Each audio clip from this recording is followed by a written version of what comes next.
同学们，大家好，我们来看这一题全等的证明。ABCD 是正方形，那么 CE 跟 AF 均垂直于直线 L， 那么 E 点跟 F 点分别是垂足。那么我们要证明三角形 CED 会全等于三角形 DFA， 也就是说，我们要找出符合全等性质的条件，那么来去判断这两个三角形全等。首先，我们先假设角 CDE 是 x， 那因为 ABCD 是正方形，内角是90度，而这三个角加起来刚好是一个平角180，所以呢，可推的角 ADF 是90度减 s， 因为剩下这两个绿色的角加起来也要90度。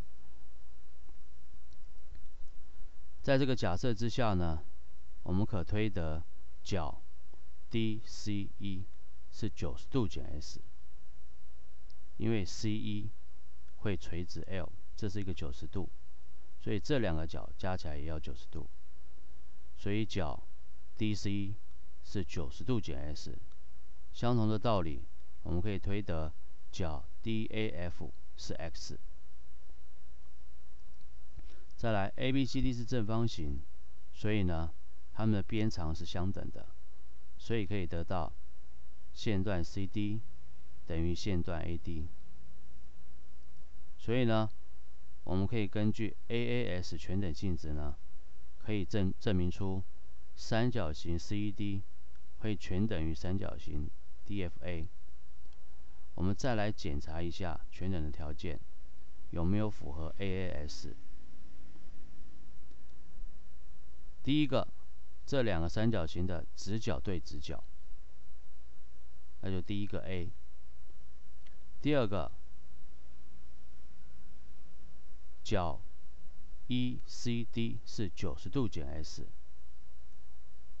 这个三角形的角 FDA 也是90度减 s， 第二个 A。AAS 第三个 S 是线段 CD 等于线段 AD， 所以确实有符合 AAS 全等性质。